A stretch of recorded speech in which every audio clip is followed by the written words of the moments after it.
It's time for UNA Football Night from Lost Pizza. For the next hour, we'll go in depth as we talk to your University of North Alabama Lions. UNA Football Night from Lost Pizza is brought to you by Lost Pizza Shoals, Burnley Spine and Sport, Singing River Brewery, Alabama Health Guidance, Renaissance Eye Care, Turbo Coffee, and Brown Equipment Company. Live from Lost Pizza in historic downtown Florence, here's the voice of the Lions, Benjamin Ray. Hello and welcome back to another week of UNA Football Night from Lost Pizza Shoals. Benjamin Ray, Mike Ezekiel back with you for another exciting night of UNA football talk for the next hour or so. Tonight's episode's jam-packed yet again. We're going to chat with the head football coach at North Alabama, Brent Dearman. Special teams coordinator Luke Roth is in the house. And a record-setting punter, Adam Watford, is here. We're going to talk to him about some of his big boots he's had. And then we've got a stud offensive lineman, Gage Saint, here this evening as well. So we've got a lot of football fun to talk about. And, Mike, I think most exciting for everybody, we were on the road for 4 of the first 5. We were at home last week. And wouldn't you know it, we get to spend 2 consecutive weeks at home. It feels unheard of this season. Yeah, the cliche home sweet home, it feels really good. I mean, Brawley Stadium's been home for 77 years to this program, and it's the final one. So everybody's showing up, going out with a bang. Over 9,000 fans last week, over 9,000 fans the first week. And with homecoming, I expect maybe over 10,000. I'm really excited for homecoming. It's always a special week. There's a lot going on. I know the players and the coaches, they're focused on the game. We're focused on a lot of the other stuff. But it's always a fun week when everybody comes home for UNA football. And let's talk about some of the schedule of events real quick. It starts on Thursday with Purple Pandemonium, which has been a signature event for the University of North Alabama the last couple of years. They've merged it into homecoming, so that is Thursday night, 6 p.m. Football, basketball. I know there's some student affairs, student life activities as well. Make your plans, 6 p.m., CBNS Bank Arena. There's some other things. The Jack Garnes Memorial Golf Tournament on Friday. It may be closed. I don't know. You could reach out to Megan Dye about that one.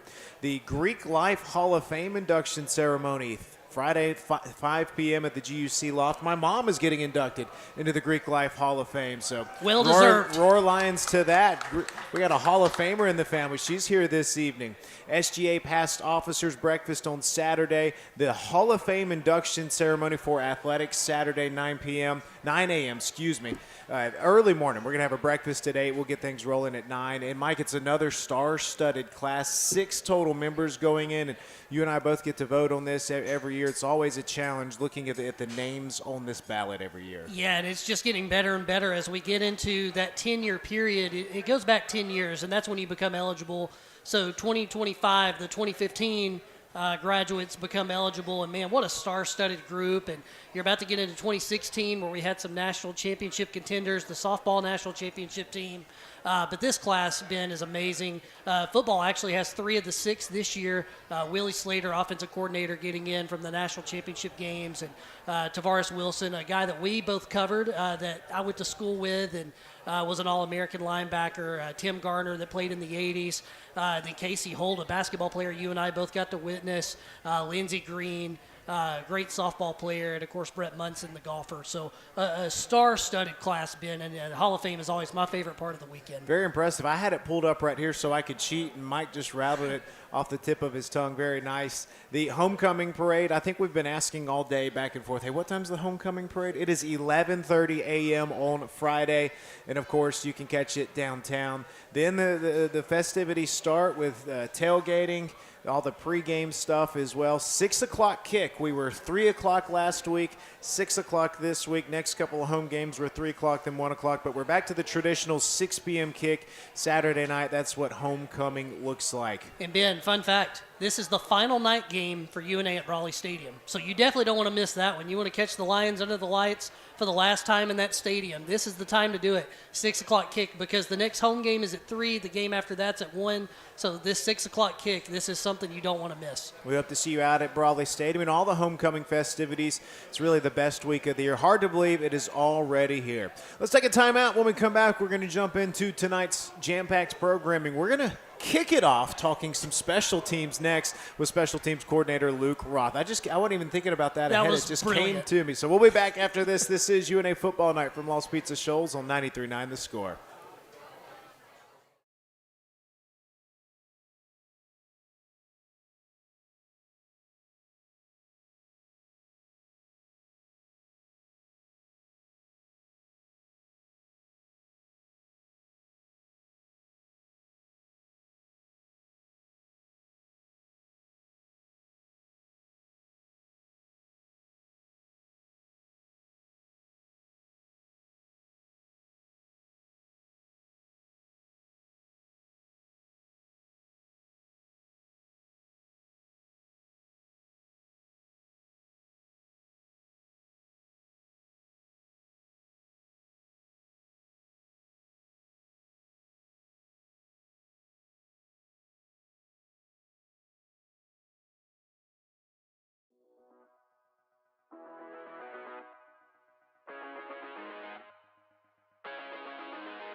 Welcome back into UNA Football Night from Lost Pizza Shoals on 93.9 The Score. We're hopping off the elevator here for our first segment, talking some special teams with North Alabama special teams coordinator Luke Roth, his third year at the University of North Alabama.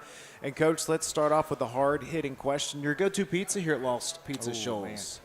I mean, I want to say the Otis. That's what everybody says. I know Dearman said that. That's Coach Dearman's go-to. I think they have like a hot? Do they have a hot honey one now? Or yeah, something with like the I haven't pepper tried on it, but I bet that's really the good. The Beekeeper, that's my go-to. I want to try that one. I'm not asking for one right now, but I bet that's a good one. Special teams have been fun for North Alabama. You've got a lot of highlights. A 55-yard field goal from Ian Vachon, a school record. Adam Watford had a 74-yard punt, an absolute boomer last week. Division I record, second longest in school history. Recovered 3 onside kicks the last 2 weeks. I mean, special teams have truly been special for you guys. Yeah, no, it's been a good year.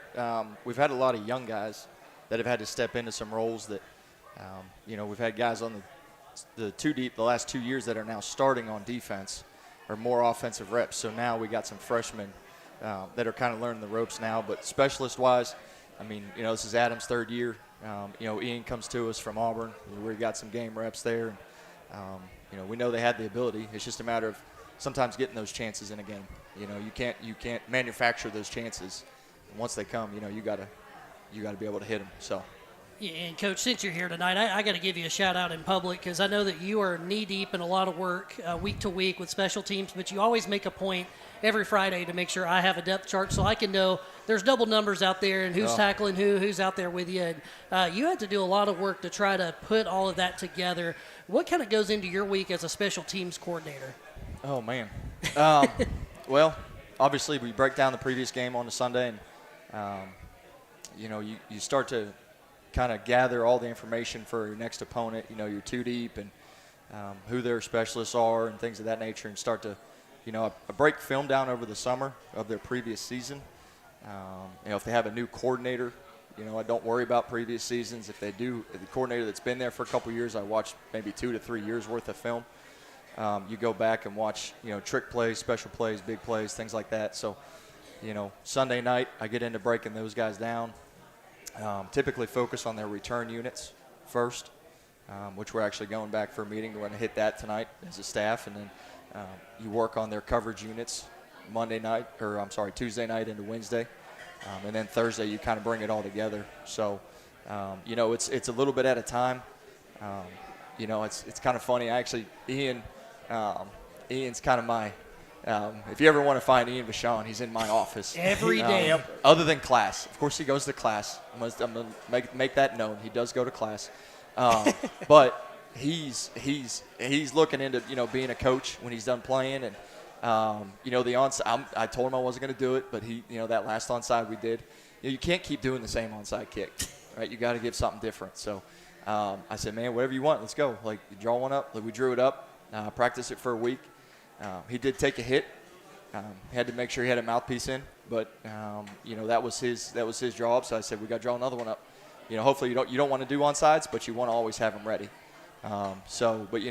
Thursday you bring everything together, depth charts, scouting reports, you name it, game plan, all that kind of stuff, and then re-hit it Friday one more time before you go out there on Saturday. So.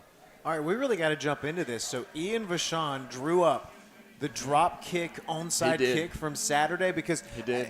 I don't know that I've ever seen a drop kick from a kickoff live. Yeah. Yeah, I've seen it on some TV games, but right. Take us through the inspiration for that. I'm blown away right now. I'd have to ask. I don't know if there was much. What's that?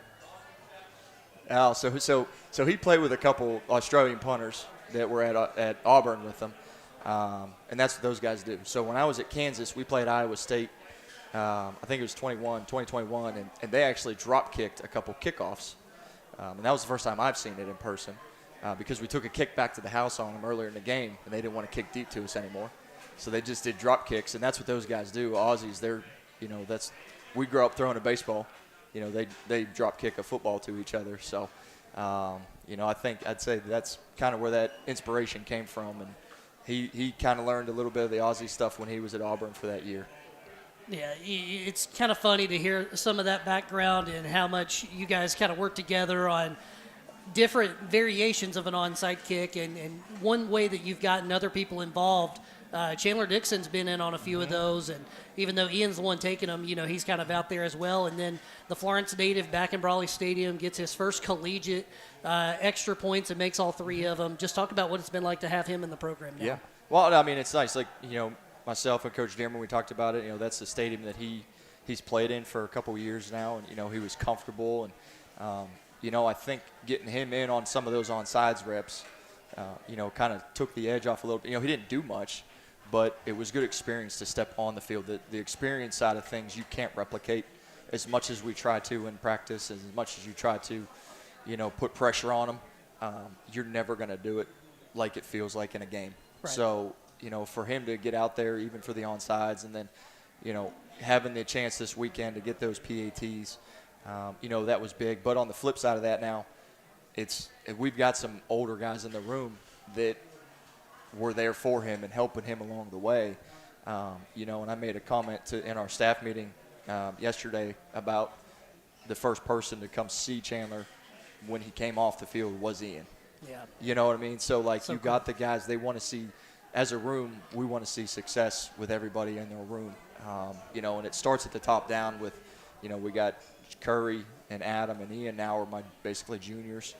And then you got the young guys with Tyler and Chandler and Braden, even the redshirt freshman. And obviously Jack Rice being an older guy too that, they've been in some college football games. So they understand the nerve side of things and try to keep it lighthearted on the sideline for the guys. Let's talk about Adam Watford for just 1 second. He had that 74-yard punt the other night, an absolute boomer. This year, he's ranked top 10 in the nation, 8th in the FCS college football with a 46.8-yard average. And we go to practices, we go to preseason camps, fall camp with you guys. We call it fall, but it's summer camp, preseason camp. And all year, I kind of noticed all practices, rather, that he was absolutely launching some missiles at practice, and he was great as a freshman, solid as a sophomore. But what's been the biggest key to the explosion in his numbers this year? Well, I think it's the confidence. Being able to visualize things happening before they actually happen. I think he's starting to understand where his abilities are and what he's good at. But I also think in the weight room, I think that's a part of it. I think he is a workout guy. He likes to go to crunch, I think, a lot by himself and work out arms and stuff like that. But doesn't really benefit putting. But but he's a big workout guy. He's got great leg speed, but he's getting comfortable. It's kind of the unconscious competence type thing. Like, you're doing things without even thinking about it. And he's been continuously working on things over the last 3 seasons to where it's just becoming second nature to him all of a sudden. And it's kind of all coming to a head right now for him. Yeah, and not only a strong leg, but a quick leg as well. And you talked about how that quickness is so important in punting. And I'm going to test Coach Dearman's trivia here a little bit and his knowledge of your college career, because we were talking a little bit today. Adam's punt went, 74 yards. Mm-hmm. And then we just happened to find out that at Bethel, your record was 74 yards as well. So now maybe a little challenge on the table for Adam. A little punt off? Yeah. Wow. Oh, man. It might give me a month. I think I don't know. I might not pull something in a month. It's been a little while. He doesn't think he can take me, but I think give me a month. I think I might be all right. I can get him in the hang time. I know I can get him in the hang time. I don't think he can get me in the distance, but I can get him in the hang time. But kind of a cool moment, full circle to watch him do that. Standing on the 2-yard line, that ball sails all the way, I believe, to the 30, rolls out at the 13. So not only did he get it that far, but he got it inside the 20. And just watching that as a coach, how proud are you to see that and his progression over the 3 years kind of into that one punt? Yeah. I mean, like I said, we see it day in and day out. The work that he puts in. I have to stop him from punting. Like, he punts too much. And he still punts too much, and he will never listen to me when it comes to that until his leg is sore, and then he won't punt one day randomly. But, he puts in so much work. If you ever see him, he always has a football in his hand. The drop, the mold, everything, that's what makes a good punter. So he's constantly perfecting his craft. He's always trying to do more. And I always usually have to rein it back a little bit, say, no, we're not rugby punting. You're not a rugby punter. You're not kicking this type of ball. You don't do that kind of stuff. So, but seeing it happen in a game, and he'll punt the ball 40, 50 times in a practice, but on the flip side of that, how many punts do you punt in a game? You know, so that's what I try to tell to him is like it's not quantity, it's the quality of what you do. So you got to take every rep like it's the only rep you're going to get. And you know, I think he was hitting the ball well in pregame. Usually I can tell if he's feeling it that day. So it was really nice to see though. I know he hit some long ones for us, but I don't think any over maybe a mid-60, something like that. So it was good to see. Special teams have been special and fun to watch. I got to tell you, from a broadcast perspective, when Coach Dearman's offense is out there, I always have to keep my head on a swivel because I never know when a crazy formation's coming up, a trick play. And now special teams the last 3 weeks, I've really had to watch kickoffs because I haven't known when the onside kicks are coming, so we enjoy it. Coach Roth, we appreciate you breaking it down with us. Appreciate you guys. That's Luke Roth, special teams coordinator. We're going to stay with special teams. When we come back, the field flipper is here. We're going to talk with Adam Watford about his long punts this year. That's on the other side of this break. From Lost Pizza Shoals, this is UNA Football Night on 93.9 The Score.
It's that special kind of night, keeping the special teams conversation rolling, pulling up a chair around the campfire now. We're welcoming junior punter Adam Watford, actually 7th in the nation in punting. I looked it up and I stand corrected. Tied for 7th with Mason Miller at Eastern Illinois, 46.8 yards per punt. He had the 74-yard field flipping punt this past Saturday. Adam Watford, thanks for joining us here tonight. Before we talk football, I want to go back to your freshman year. We're in the hotel before the FCS kickoff.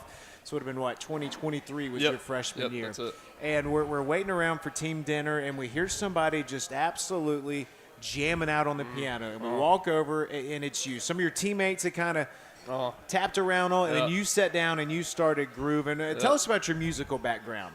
Well, my dad and my grandpa can play piano, guitar, and my grandpa can play the saxophone, and my dad also has a band, and I think the first instrument I learned was piano. He taught me some Lionel Richie song on piano, and I just took off from there. So Lionel Richie was your Yes. first. Which yeah. Lionel Richie song? God, what is it? I can't think of it. I know how to play it, but I forgot the song. I was going to get excited if it was Stuck on You. That's my favorite song of all time. I think it is Stuck Let's on You. go. Okay, we got to find video of that. Yes. Now there is video, in case you don't know, of that freshman year FCS kickoff. I believe Takari Kennebrew was standing over the piano while you were playing it. Yeah, I think I was playing some blues. That's probably my favorite thing to play. Oh, very good. Well, man, I know we'll jump into a lot of things, but first of all, let's talk about this punt, man. It went so far, I thought I was going to have to pull out a road map to try to find where it landed. I mean, that thing probably went to Mississippi. But it was 74 yards officially. You're standing on the 2-yard line, and the amount of hang time that the punt had, it landed on the 30 on the other side. So nearly 70 yards of hang time as it was, and rolled out of bounds perfectly to the 13. I mean, I can't recall seeing a better punt than that in person. Walk us through the whole play. Well, yeah, I go out there and I look down and I see the end zone right behind me, and I didn't realize I was that backed up, and I just realized I had to just let one rip, flip the field. So that was just one of those moments where I just had to. So you got a little inspiration there from the goal line on your heels. Yes. How long did it take you to realize how far that ball had gone? I think Ian told me it was about like 73, 74, and I was pretty happy after that. A little too happy. I almost slipped on the concrete and bumped into the cheerleader, so that was pretty funny. You went a little too hard there in the celebration. Well, and I'll brag on you a little bit, and I'll just give everybody the stats. In every game this season, you've had at least one punt that went over 50 yards. In the last 5 games, which we've had 6, you've had a punt, at least one punt inside the 20, but actually 4 of those 5 games, you had 2 punts inside the 20.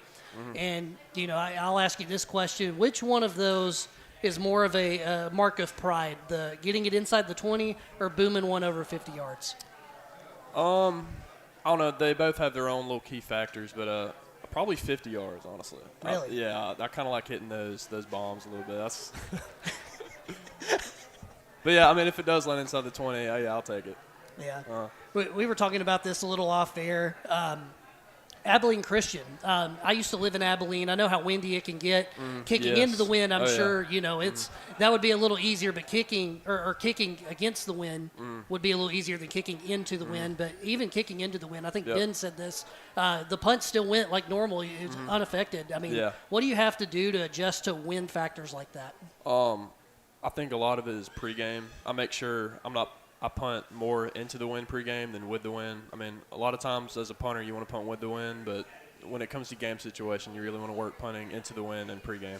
So, and holding the ball lower too, so the ball is not in the air as long, holding onto it longer. So, you've had some absolute missiles. We've talked about that. We've talked about the piano playing. Let's talk about the special teams room as a whole. Ian Vachon comes in, sets the school record with a 55-yard field goal try. And how much do you all celebrate those accomplishments as a unit?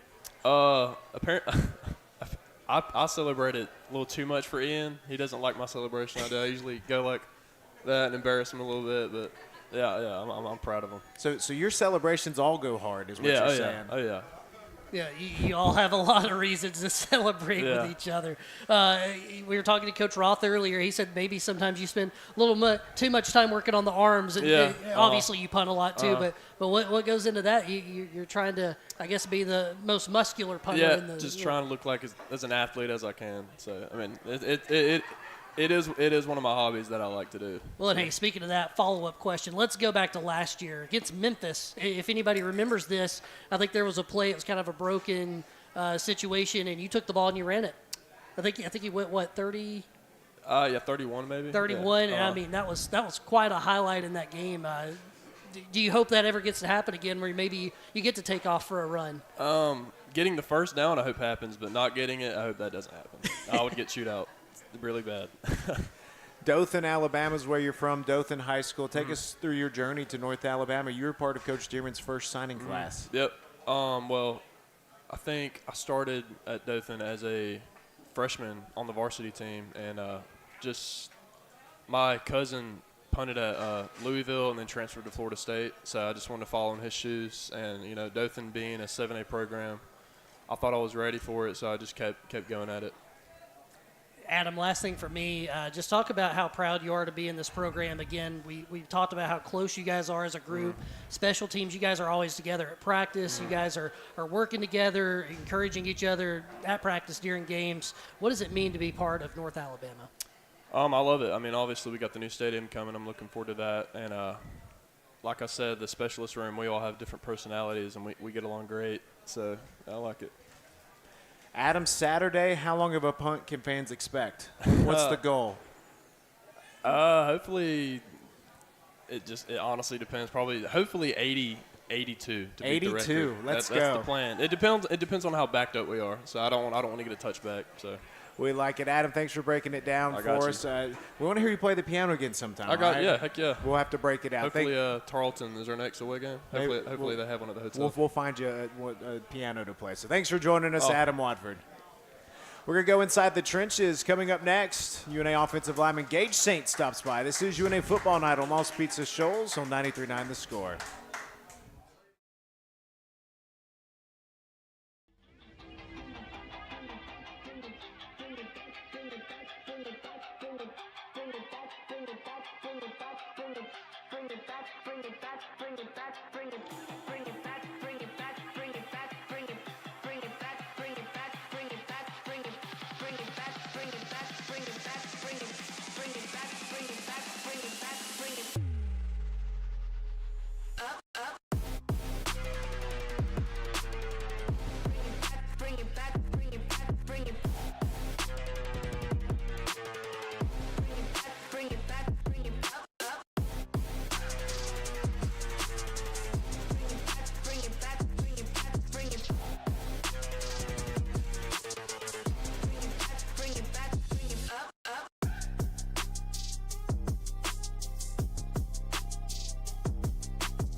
Turn the door handle, open it up, and here we go. We're talking more UNA football here at Lost Pizza Shoals in downtown Florence. Benjamin Ray, Mike Ezekiel, and Mike, we're going inside the trenches right here. I'll let you set up our next guest. Dude, I'm so excited because we just talked to the punter who has the Bigfoot, and now we're going to talk to the guy that believes in Bigfoot. And, guys, I'm ready for you to hear this story.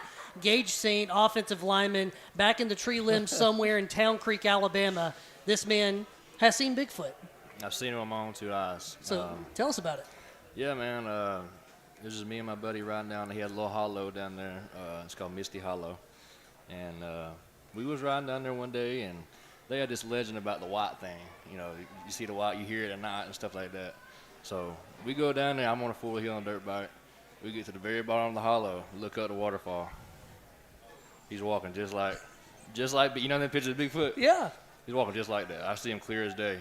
We hightail it out of there, but I lay my eyes on Bigfoot, and you know, people don't believe him, but it is what it is. I'm sold. Yeah. And you hold strong to that tale. I'll hold strong to it. I mean, I was 13. You know, and there's no, you know, I wasn't, you know, impaired by any, you know what I mean, by any means. It was a clear visual. So. And you've got backup. And can other people in the area confirm sightings? Probably so at that area, because like I said, that was a big legend, you know, the white thing. But I can call my buddy right now, and he laid on the line just like I am, man. We saw him, so it was a pretty big thing. Your fourth year here at the University of North Alabama from Town Creek, Alabama, Hatton High School. And first of all, you're local.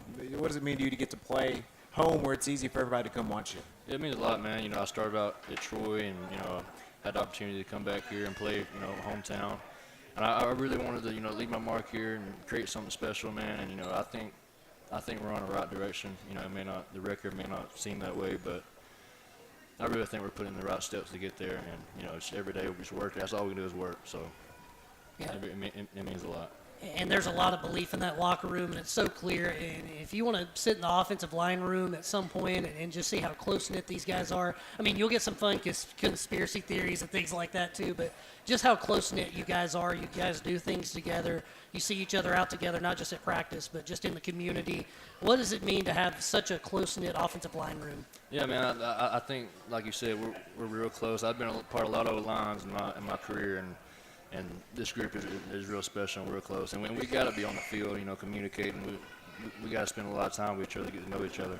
And I think we do a good job of that. I think we try to, you know, set the example at practice and, you know, be physical in the game and stuff like that, and try to lead the way offensively. But, yeah, man, I love this group, and I love going to battle with my guys every day, no matter the record. Let's talk about your group just a little bit. And there's been some injuries. There's been some shakeups. You've played some center. You've played some guard. Now you've kind of settled, I guess, out at left tackle. In your last 2 years, you started at center. What's it been like for you bouncing around positions, kind of being the utility guy? Yeah, when I got into college, I was a guard, and then I didn't play center until I got here. And I really like center. You know, I adjusted to the role, I think, pretty good. I like having the ball in my hands, but there's something about left tackle, man, being out there on the island. It just gets me going, man. So left tackle's your preferred home? I prefer left tackle, yeah. Yeah, got to protect the quarterback. That's the right. left tackle position, everybody knows that is the blind side, the most one of the biggest positions in football, and the offensive line has so many important ones. Talk about being a guard too. You know, a lot of pull plays, a lot of fun there. You kind of alluded your favorite is center, right? So or talk about what goes into all the other ones. Like what's the difference in a guard and a tackle? Well, guard, you know, like you said, you're on the move a lot. I think guard, you know, don't tell our guards this, but I think guard might be the easiest on the line. You got a lot of help, but center is just like you said. You got to snap the ball. You got to have the operation right. So that's something you got to think about. But it's something about left tackle, man. You get the blind side. You're protecting the blind side, and you know your quarterback relies on. It's not like a trust fall. You know, you're falling back. You know who's there. So I take pride in protecting our quarterback, you know, so I like the challenge of being out there.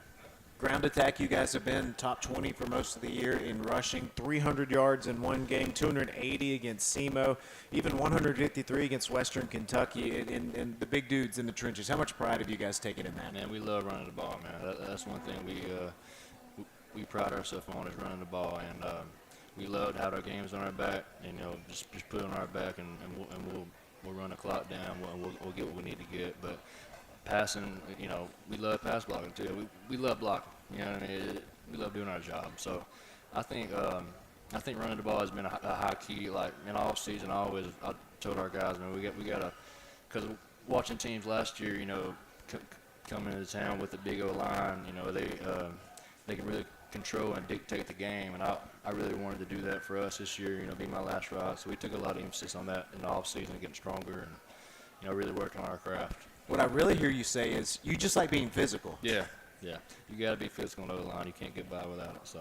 Yeah, and a lot of amazing battles during fall camp with the defensive line, guys that you're still going at it. And it's always fun to hear you guys talk about who's more athletic, offensive line or defensive line. You always have really good one-on-one competitions, too. Talk about the defensive line and just how iron sharpens iron on that side of the ball. Well, you talk about athletic, I think anybody in this room can go out there and hold a gap, you know what I mean? That's just my opinion. But, yeah, man, we have a lot of good battles with them throughout practice. I think us two are probably the biggest and the strongest group on our team.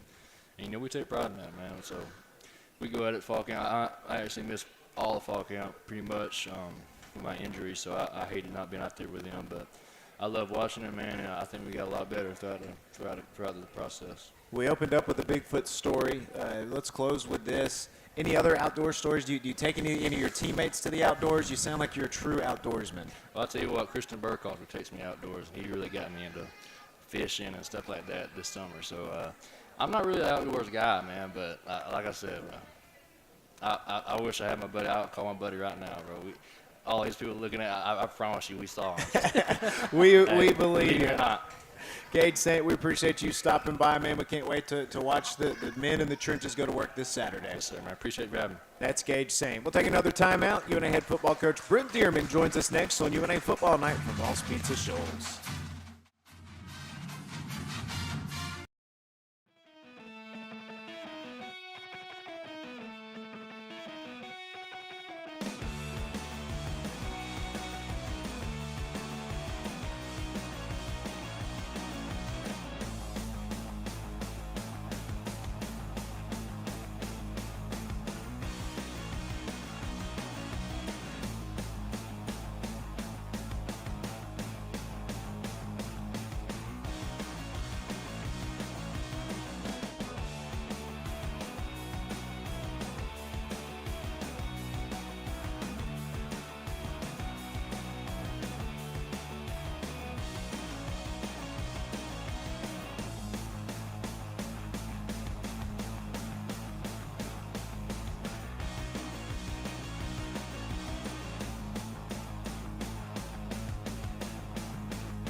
We're excited to welcome in head football coach Brent Dearman next to UNA Football Night here at Lost Pizza Shoals in downtown Florence. Right here every Monday night from 7 to 8 p.m. Hanging out, eating the best pizza in town with Chuck and the rest of our friends. And we appreciate everybody coming out. As always, another phenomenal crowd on hand. And, Coach, it's been an interesting night from talking special teams to going to Town Creek, searching for Bigfoot. I mean, what have you made of those tales from Gage Saint? I've told Gage all the time, there's nothing that comes out of Hatton that I wouldn't expect. Nothing's going to surprise me. So he's got stories like that all the time. I chuckle a little bit, but I don't know how many people know. Have ever seen the leprechaun story that Yes. came out of Mobile? Yep. That was about 2 streets over from where my high school was at. So I've heard similar stories, but nothing like Gage's. We got to get with his friend Richard and see if he can get We us got to to figure the out inside if story. the friend Richard actually exists. too. That's right. And Donnie as well. It could be Richard, could be Donnie. Who's to say? Special teams coach. The last 2 weeks, the onside draw-ups at Abilene Christian, the drop kick that apparently Ian Vachon brainstormed up. I mean, it's been creative and fun to watch. I tell you what I think our special team, what Coach Roth does a great job. If you ever walk, I know Mike does it. You walk by his office. Ian Vachon is asleep on his floor sometimes because he just likes hanging out in there. Adam, all those guys just hang out in Coach Roth's office all day long. They draw up stuff. They scheme up things. And for a coach, you rarely see it in this business where a coach will lean on the players to have ideas. And Coach Roth leans on those guys, say, hey, what do y'all like this week? Adam, which way do you like punting this week? Ian, he puts it on him. Hey, what kind of onside kick do you like this week? And for the players to draw up 2 straight weeks of recovers on onside kicks, I mean, that's awesome. But it also says a lot about Coach Roth of how it's my way or the highway dictatorship. We take a little bit of what our players see out there on the field and put it to work. They come to you and they say, we're going to drop kick this. Are you thinking, what? Are you thinking, let's do this? I had to watch it first. I didn't want to draw. I get in trouble at home from my wife for drawing conclusions before I see things. So I had to see it happen first. In a couple years playing in arena football, there was a lot of guys that would drop kick an arena ball. So I've been around it a little bit, and it worked to a T. Now, Ian got absolutely blasted on that play, so I was a little worried about our kicker getting hurt there, but jumped right up and really helped us get a little bit of momentum late in that ball game. And it's so obvious, Coach. There's a lot of trust in that room from you and Coach Roth and what he's able to do. And you guys go a long way back, all the way to your college playing days at Bethel. He was the punter while you were the quarterback. And just talk about that relationship and how long you guys have known each other and how y'all have built that relationship. I think my senior year, he was a freshman, incoming freshman. And, punters and kickers are on 4-year rotations. So our punter had just graduated, so you need a freshman to come in and play. And he came in and played well, and I always told him the worse I played, the more he got to play. So I didn't want Luke Roth playing in ball games because that means I didn't do a good job at quarterback. So, but a phenomenal human being. We've worked together 3 different locations now at Bethel. I helped him get on at Kansas with me as well. Just an awesome person, awesome family. If we need something done around the building, he's the handyman on staff. I thought that was you. Well, I claim it, but he's really it. I say that I fix a lot of things, but he really puts his he brings his toolbox to work and goes to work some days. I think he wears a lot of hats. Anna knows he does housing for the kids. He does meals. He's not just special teams coordinator. He does a lot of different things in our program because of the amount of trust that I have in that guy. Specialists, they truly are special. And then you go into the trenches with the offensive lineman. That's a special group as well. It takes a special physical kind of guy. And I feel like Gage Saint is the tone setter for that room. He is. I'd say him and Ryan Walker. Gage is kind of the utility knife, kind of the Swiss Army knife where he can play all 5. He's been a 2-year starter at center. He's played some guard. He's played tackle. He's battled so many injuries in his career. He's kind of had some freak kneecap popping out of place kind of deals, and to see him continue to persevere through those things and playing really well right now. So we got to continue that, and hopefully we can keep him healthy through the rest of the year. And you got a good coach coaching those guys, Ben Thomas. That was one of the hires you were really excited about in the offseason. Talk about how he's fit in with this group. I think he's done an amazing job of connecting with our players. They love playing for him. He relates to them really well. And right now, you take away what I've kind of challenged our team today. This kind of leads to a separate kind of talking point, but bring it all back. We have to learn how to play better football together. We can really run the ball, but when you're down 3 or 4 scores in the third quarter, you get away from the run game. And we're not leaning on our strengths. Offensively, we're in games early, and then we have horrible turnovers that get momentum lost in a football game. So we want to lean on that offensive line a lot more because I think they're really good. I think we've got an opportunity to be one of the better rushing attacks in the country. But we've just got to be in it longer and be winning in the fourth quarter in order to continue to lean on that run game.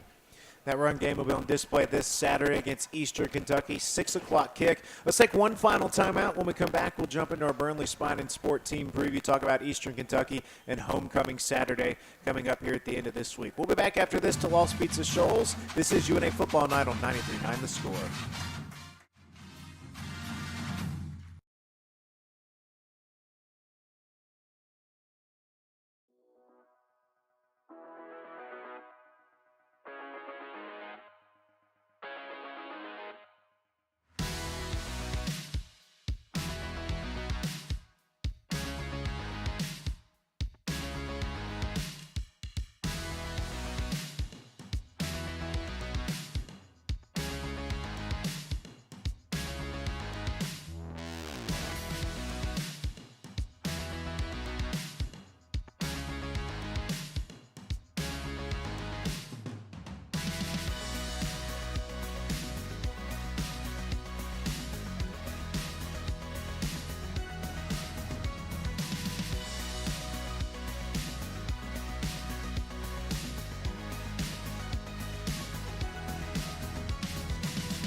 We're wrapping up this week's edition of UNA Football Night from Lost Pizza Shoals. Benjamin Ray, Mike Ezekiel, head football coach Brent Dearman on hand. It's homecoming week this Saturday. A lot of things happening. Of course, a 6 o'clock kick. Should be a great ball game against Eastern Kentucky. You can get A lot of great hot dogs, popcorn, cotton candy from the concession stands. Enjoy another great UAC football game. And, Coach, the United Athletic Conference, yet again, I mean, you just look, Eastern Kentucky knocked off Austin Peay, who was trending up. Tarleton played a close one against Utah Tech, I believe it was. Week in, week out, this conference just continues to look tough. Yeah, they do. And like I just pointed out to you, there's a team at the bottom right with us at Southern Utah who was one game away from the playoffs last year, and their head coach is my former college OC. They're a solid, hard-fighting football team. This league is packed from top to bottom with good football teams. So, you know, you could probably hear it in my voice right now. I did a lot of yelling today and yesterday to wake our guys up a little bit. So I've been having to put a lot of lemon drops in these last 24 hours to soothe my throat a little bit. Yeah, you probably need some of that good water too, not the bath water, but you know, the really good water. So. Absolutely.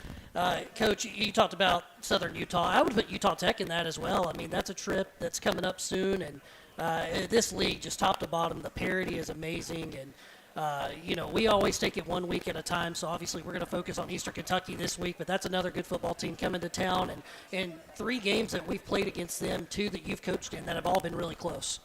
Absolutely. Eastern Kentucky's a solid football team.